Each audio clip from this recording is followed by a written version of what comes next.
sport. The Sports Wrap with Jason Page starts now. Yes, it does. This Friday, November 17th, 2023. Thank you, Chad Erickson, for that lovely introduction. All right, a lot to get to over the next hour, roughly thereabouts. What does Coke Y3000 taste like? I've heard a lot about it. Sam and I have been wanting to try it. So Sam Yarnell and I will try it, and odds and ends to finish the show today. Something fun to do on this Friday. We'll have Page versus the Prince. Are the Warriors finally waking up when it comes to Draymond Green? There's a ton of NFL news. The Browns may have themselves a veteran quarterback off the scrap heap, but we begin things with news out of Baltimore, and it was not good news for the Baltimore Ravens, or I should say it was good news for the Baltimore Ravens, not good news for the Cincinnati Bengals, who find themselves on the losing end of a Thursday night football matchup. But even worse, they may have lost their quarterback, Joe Burrow, for an undetermined amount of time. A wrist injury suffered last night in that game. You saw the highlights there where he made a pass, and it was a touchdown pass that actually gave the Bengals a 10-7 lead late in the second quarter. And then all of a sudden, he grabbed for his wrist. He winds up leaving the game. He doesn't come back in. Jake Browning comes in at quarterback. Actually played pretty well. But you could see it was a deflating injury for the Bengals, who wind up losing the game by a couple of touchdowns. All right, Sam. Tough night. Tough night if you're a Bengals fan, to watch this team not only lose and drop to 500 on the season, but perhaps lose their franchise quarterback. We'll have to wait and see. They're just calling it a sprained wrist for now. If by the time we get off the air there's an update on that, we'll obviously provide it. But there's a lot of angles to this, Sam. One, the fact that he's obviously had this wrist injury well before this game. There was a shot of him coming off the bus with the actual brace on the wrist, on the throwing hand. Yet he wasn't on the injury report all week. We'll get to that in a second. First of all, what does it mean for the Bengals to drop to 5-5 and potentially be without their star quarterback? Jason, we said it on the show yesterday. It was a season-altering loss. It was a window-altering loss, and I think it's safe to say at this point, the window's closed for the Cincinnati Bengals. They're going to lose T. Higgins or Tyler Boyd probably in this offseason. I don't see them being able to pay either of those guys what they're going to want in the free market, while still having to pay Joe Burrow and Jamar Chase. It's also interesting to me, speaking of the show yesterday, and LLs and LWs will remember so well how the Prince, who just somehow happened to have an instinct. I don't know, maybe he has boots on the ground as part of his syndicate in Cincinnati, who may have told him that they saw Joe Burrow wearing a wrist guard around town and weren't quite sure if he was completely healthy. The Prince came on and said, I don't know if Joe Burrow's going to be able to stay healthy the rest of the season. What do you know? First game after that. It's tough to be the Cincinnati Bengals right now. If you are the general manager, or even if you're Zach Taylor, the head coach of this team right now, you have to take a step back and kind of reflect on the 3, 5, and 10-year plan for this franchise. They kind of just have to punt. I said to you off the air last night, Jason, play as badly as you can and see if you can get a wide receiver in the draft to come in and replace a Higgins or a Boyd and fill that void. Then you've got an instant contender again. It's tough for the Cincinnati Bengals right now. They need to do a lot of stepping back and reflecting on where they want to go from here. Yeah, look, 5-5, the season isn't over. But as we talked about, might have been yesterday on the show with Jason Cole, the fact that they've got so many teams in front of them to leapfrog. Now, as Jason Cole pointed out, unless you're a believer in Kenny Pickett and this Pittsburgh Steelers story at 6-3, unless you're buying that story, you still believe that the Bengals could wind up being the third best team in the division. Are you going to get 2 playoff teams out of that division? I don't know. Here's what I can tell you. And I texted this to you last night when we had a lengthy conversation after the show. over text. As long as that team is still mathematically alive and Joe Burrow is capable of playing, those are two things that have to come together, granted. And we don't know right now what the status is of Burrow at the time of this taping of the show.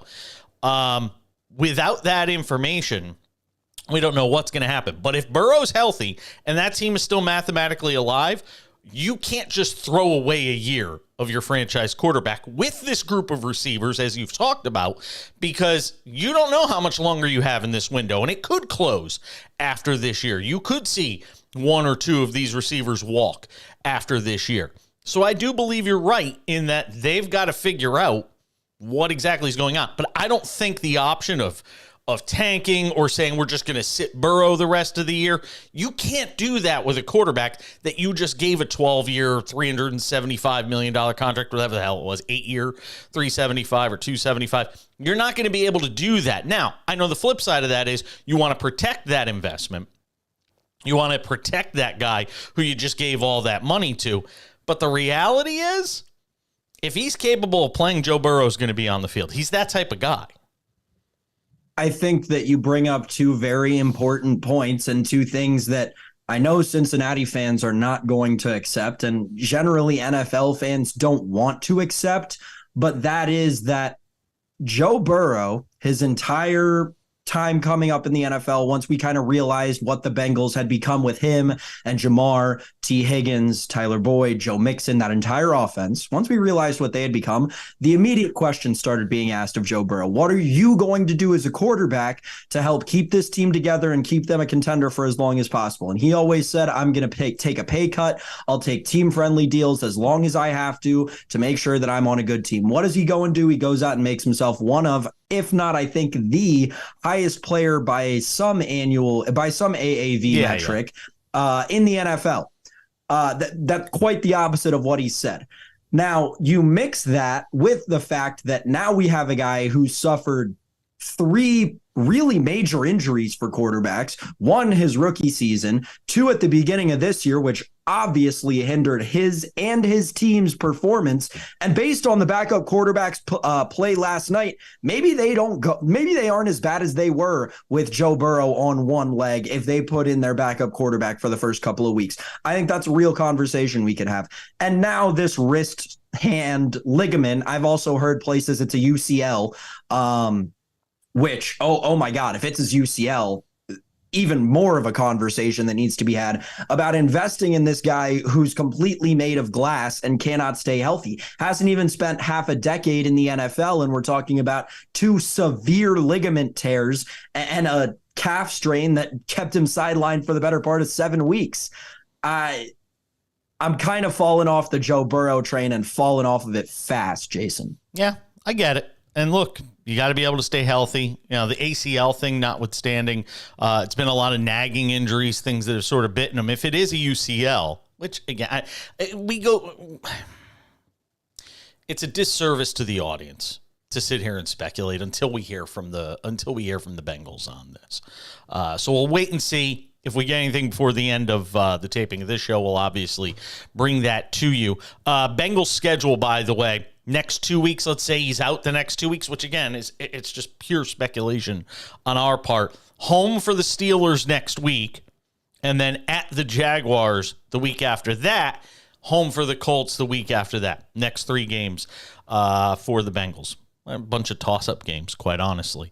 And you know, I got to be honest, other than the Chiefs, the second to last week, there's no games in there that I would say are not winnable for this team if Joe Burrow is on the field and healthy. Why were you laughing? I think, like, if we looked at ourselves here on November 17th, back in September, and we're talking about the Bengals-Colts game as any sort of a toss-up, oh my gosh, I would have told you were looking at a ghost. It's just wild to think how crazy this NFL season has been and where the injuries have taken us. The injury stuff is nuts. And another injury in this game to shift to the team that gets the win, and that's Mark Andrews. And as much as we want to talk about the Ravens as a Super Bowl contender, Mark Andrews is an enormous piece of what this team has done, not just this year, but in years past. But as it relates to this year, the injury he suffered, an ankle injury, likely finishes him for the season. But let me just say this, Sam, as we talk about this game. I got to be I'm happy about one thing. It's good to see Odell Beckham Jr. back. It's great to see Odell Beckham Jr. making an impact. It's great, especially in light of the fact that nobody wanted to give this guy a contract during the offseason. And we've seen from the start of the season where he was a non-factor really for the first 3 or 4 weeks, 5 weeks, to now all of a sudden becoming that option. And Lamar Jackson trying to find him in isolated situations where he is one-on-one against a safety or a corner. And Odell Beckham Jr. performing at a high level, by the way, over on his individual receiving yards total last night. I think he blew it out of the water by more than double the number. It's great to see Odell Beckham Jr. still performing at a high level. And I know he hurt his shoulder last night, and after the game, he was kind of coy about it and talking about the fact that he's glad they've got the extra, sort of mini bye here. But great to see Odell Beckham Jr. playing well. I agree. I think the bigger conversation that came out of this game for me was the NFL has to do something about these tackles, because Odell getting hurt after having an outstanding game on a wild tackle. How much more are you gonna water down what the defensive players do in this game? It's tackle football. It's hard enough to tell these guys they can't hit the quarterback high, they can't hit the quarterback low. You got to hit them just right. It's stupid. Like Goldilocks, but you can only do so much. There is inherent danger in this game everywhere you turn. There is, but what I'm saying is the evolution that they are trying to force into the game of tackling, or into the tackling part of the game of football, is taking it the wrong direction, right? Trying to get away from all these hits above the neck and below the knees. All it's doing is leading to players dropping their weight on other players' lower legs, and that causes more ligament tears than any shoulder to any knee could. The NFL has tried to do a good thing, and in doing so, they've done a very bad thing. You're gonna have a bunch of cripples walking. Let's be honest about it. You're either trying to save their brains or you're trying to save their legs. They've made a decision. They'd rather save their brains than their legs. That's it. That's it, Sam. You cannot limit the tackle zone to the navel to just below your junk. You can't do that. You can't do it. It's just, there's only so much you can do to make football safe. And we've seen it a ton this year. We've seen guys get concussions in weird ways. There was one last week in a game. It was the Raider game. It was the Raider-Jets game where you had a receiver just basically going to try and catch a ball out of bounds, or it might have been the defensive player against a receiver, and he just whacked his head on the ground, and he had a concussion. Nobody hit him. He just had a concussion. And right. Every week, my husband and I watch the games. My husband goes, every week I hear you in here going, oh, no, that doesn't look good. He goes, does this happen all the time in football? I'm like, yes, it does. The game just has inherent danger, and we have to accept that. Speaking of which, did you see the clip that went viral? We'll have to edit it in, of the Pitt football player, the spearing targeting penalty that he took last night. I saw it. It crossed on my phone, but I didn't get to look at it. Oh, it was dirty. It was dirty. It's a big win for the Ravens, though, last night. Obviously, as much as it is a big loss for the Cincinnati Bengals. By the way, Lamar Jackson played well in this game, even though he couldn't keep his footing. Slipping and falling everywhere, toe getting stuck in the grass. Natural grass, by the way, in Baltimore there, for everybody who wants to complain about Lamar Jackson falling all over the place. When we return, there is more to get to from the NFL, and we have Page versus the Prince. Week 11 NFL picks are just around the corner. Who do we like this week? You'll have to find out next.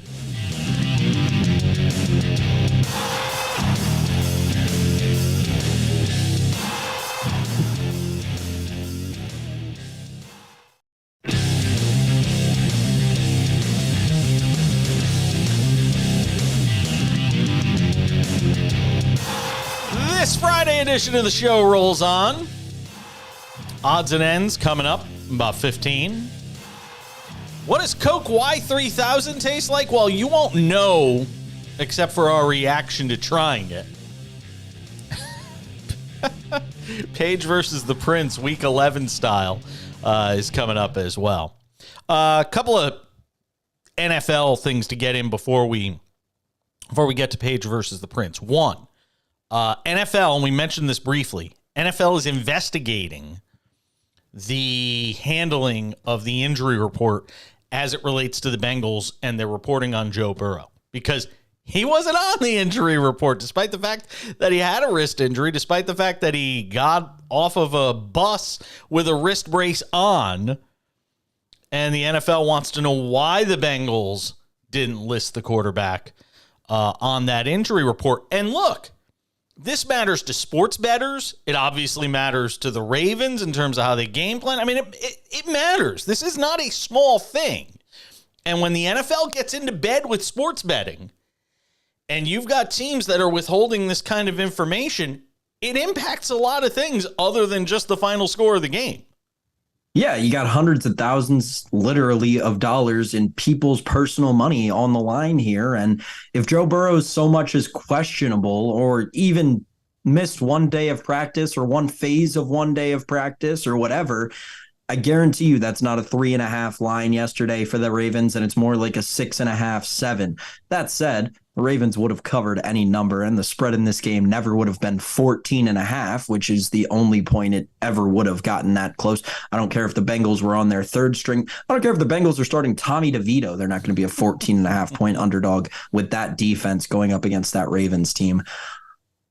That said, you cannot do this in 2023 in the NFL. Nope. It cannot be acceptable. I think the Bengals may lose a draft pick over this, especially when you talk about. I don't know if they're a repeat offender, if there's a history of this. If there isn't, I think a heavy fine. I don't think they're going to lose a draft pick over it.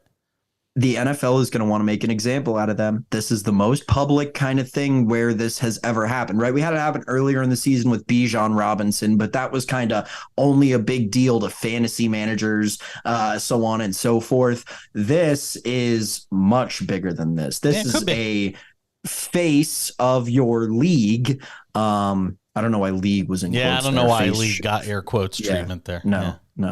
Well, they're the no fun league. So anyway, we'll see.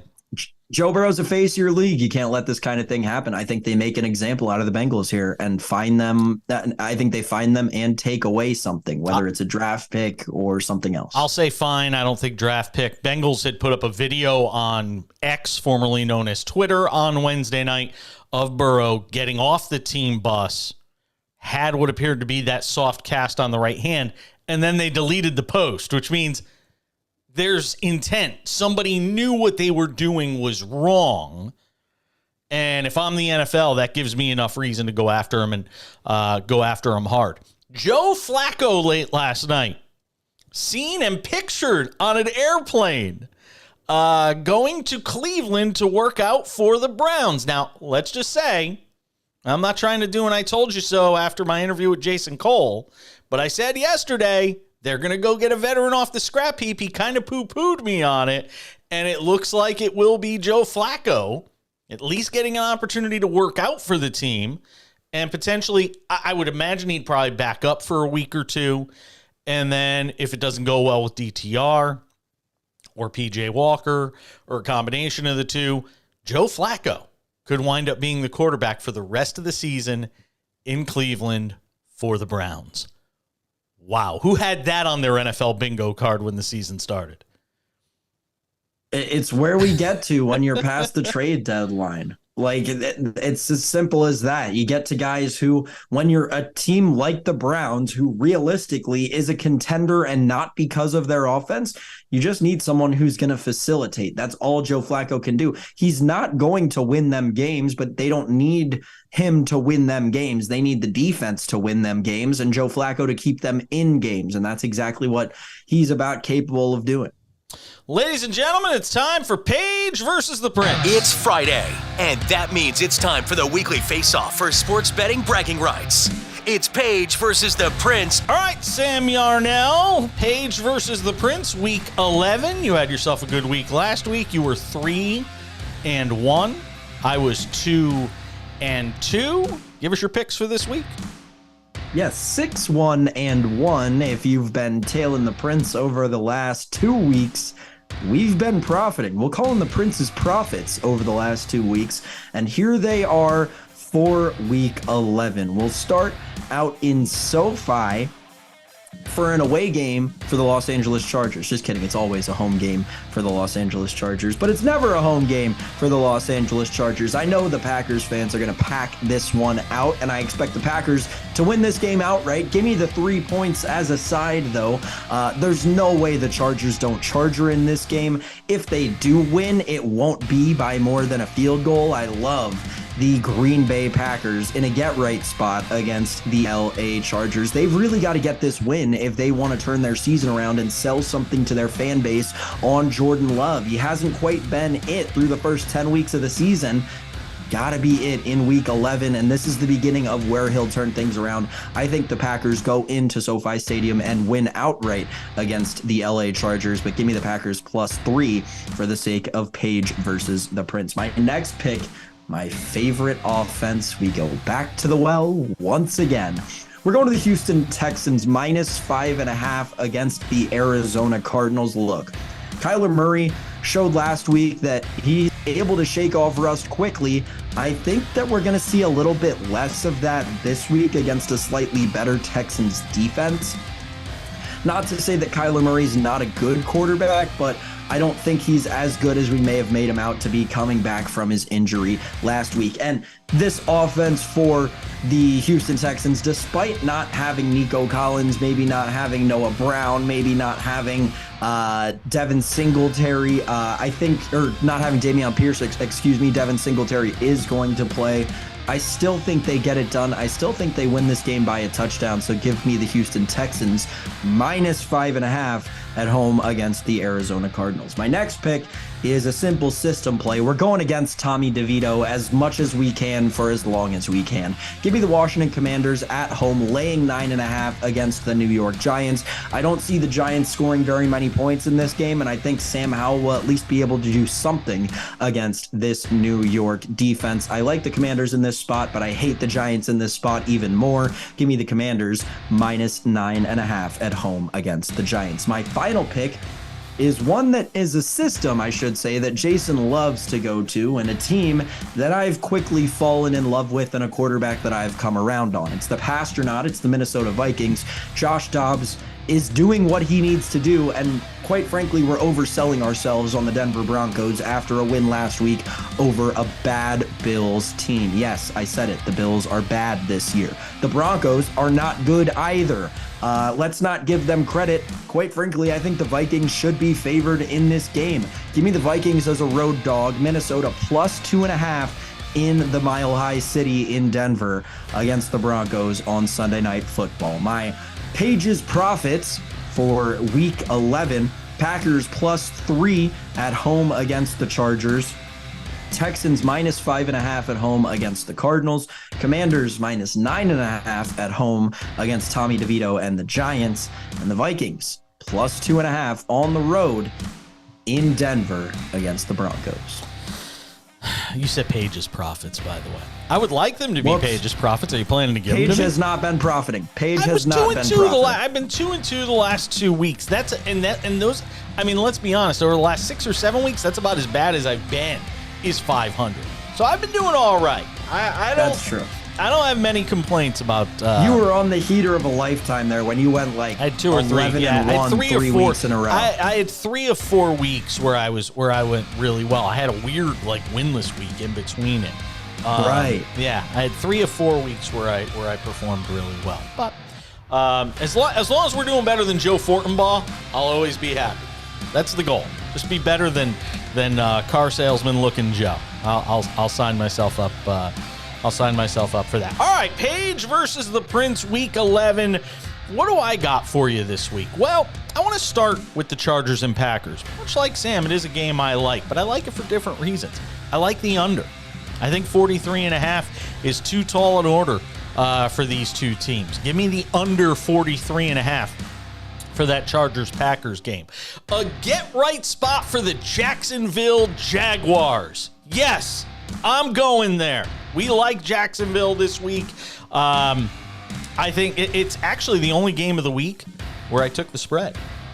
-7 at home against the Titans. Look, Tennessee is still trying to kind of figure it out with Will Levis at quarterback. The league now has some film on them. They're making their adjustments. Jacksonville has to bounce back in a big way. Coming off that loss against San Francisco, I expect them to do so. Give me the Jags -7 at home against the Titans. Giants and Commanders, I like it for a different reason. I'll never bet against my Giants. I can't do it. I have a blind spot when it comes to picking against the Giants. But what I can tell you is they can't score, and they're going to lose. And they're probably going to lose bad. But 21-6, even 30-3, 24-7. You know what all those things have in common? They're less than 36.5 points. And this game's going under. Giants and Commanders under 36.5. Jets and Bills. I got to be honest, this total seems way too high. Suspiciously high. 40? 40 between the Jets and the Bills? They may not put up, more than 27 in this game. Are there any alternate totals I can take for even less than 40? Because I might have to. 40 between these two teams? No way. We love the under in this game. Jets and Bills under 40. As anybody knows, the Jets haven't scored a touchdown in 2 weeks. How are they going to get to 40 points total in this game? I feel like I'm taking crazy pills. There's no way this game gets to 40 points. So Jason's picks for this week in Page versus the Prince. Chargers and Packers under 43.5. Jaguars -7 at home against the Titans. Giants, Commanders under 36.5. Jets and Bills under 40. I have been crushing it in team totals. Last night notwithstanding, I thought that game was going under. It went well over. Jets and Bills under 40, if I didn't mention. Those my 4 picks. Page versus the Prince this week on the Sports Wrap. What do you think, Sam? You're awful quiet over there. I haven't been seeing the board well lately, Jason. I haven't been seeing the board. What are you talking about? You've had a couple of good weeks. And I have, and I will come out and say it. I just wasn't seeing the board well, and I was gambling. I was literally gambling. So wait, you feel good this week, you're saying? No. Still no? Still no. Not seeing the board well. I am not seeing the board well. We're winning bets. We're not seeing the board well. All right. Well, hopefully that changes this week and you see it well and win. I'll just take the wins. Again, there's no pictures on scorecards. Isn't that what they say in golf? No pictures in scorecards. I'll sign up for 4-0 by throwing darts at a board and just picking teams that way. We can do it that way as well. Sam and I have more to do. And by more, I mean Coke, the soda. We're not doing Coke on here. That would be a scene. Best podcast on the internet if we did that. It'd be like Anchorman. They call this cocaine, and we're going to try it here on the air. No, Ron, don't do it. Coke Y3000. By the way, Anchorman, greatest movie ever. I swear, that movie still holds up. I was watching it the other night at like 11 o'clock at night. Still a great movie. Sam and I, despite being 3,000 miles from each other, we're going to bond over what might be the worst soda ever invented, according to people who have tried it. It is Coke Y3000. We're going to try it next on the show.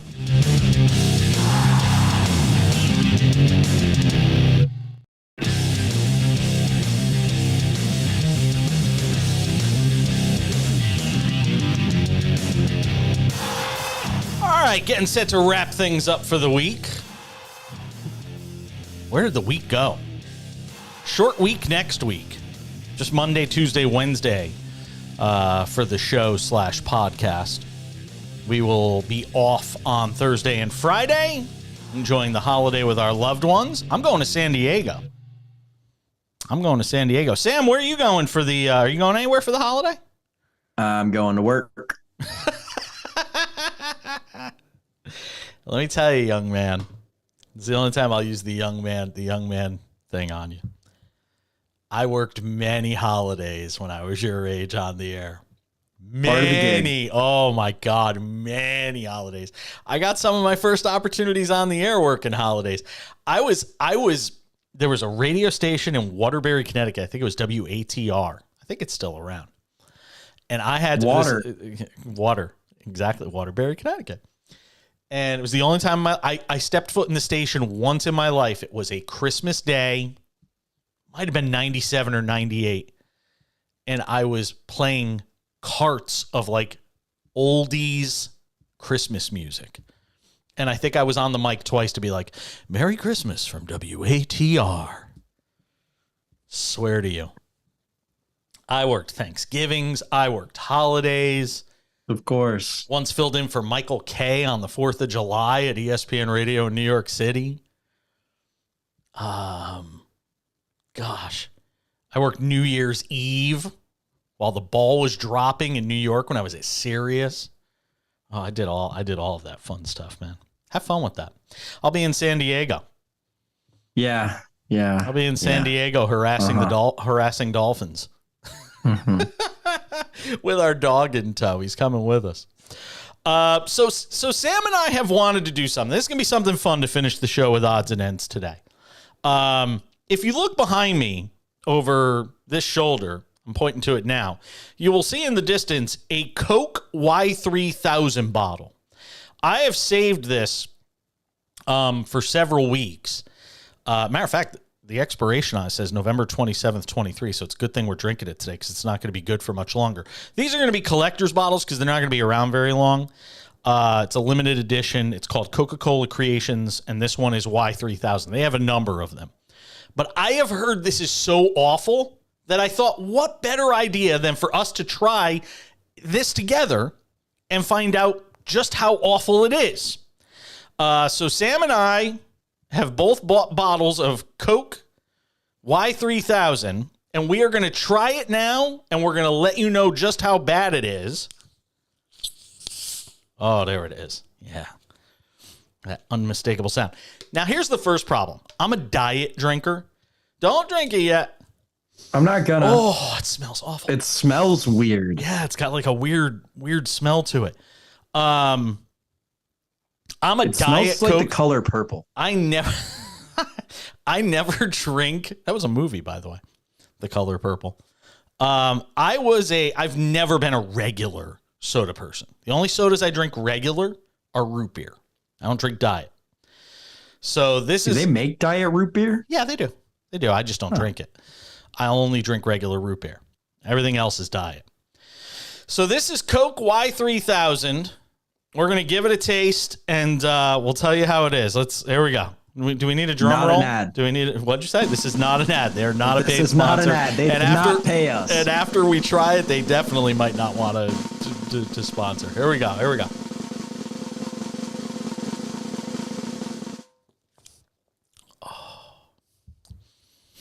Oh, it's awful. Oh, it's horrible. It tastes like a fart. It actually tastes like a fart. I have to be honest. It's not as bad as I thought it would be. I just can't figure out what flavor it is because it doesn't taste like Coke. The aftertaste is like bad candy. The aftertaste is like really bad, cheap candy. I'm going to give it another try here. Hold on.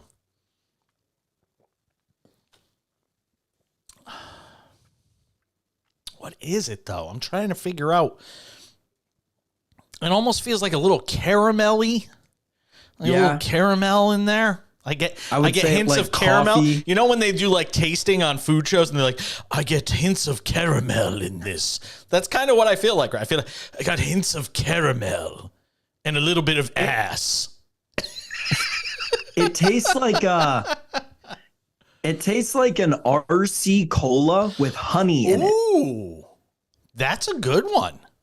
It tastes like RC cola with honey in it. That's what I'm going to go with. I used to know a guy. I used to host auctions with this auctioneer, and his only demand was that he be able to have Tab soda under the microphone, so that throughout the entire night he was just banging Tab sodas. His name's Eric Hummel. You ever hear of Hummel hot dogs? They're one of the most famous hot dog companies on the planet. Hummel Hot Dogs. Eric Hummel is the owner, but he's also an auctioneer in his private time, and I've done auctions with him. He will swear by tab. I'll try one more. I can't try it anymore. I feel weird. It's not as bad as I thought it would be. I don't think I'll finish the bottle. But it's not as bad as I thought it would be. It could have been worse. Sam disagrees, though. I'm going to put a cover on that. It could be. There are 65 grams of sugar in this bottle. That's why I don't drink regular soda, man. Then again, they say the diet stuff will kill you just as fast because of the aspartame and all that stuff. So, hey, everybody, have a great weekend. Sam and I will effort to do the same. Sam, we'll talk to you on Monday. Have a good one, my man. Let's win some bets. We're going to try. I'm Jason Page. We'll see you back here on Monday for the Sports Wrap. Bye.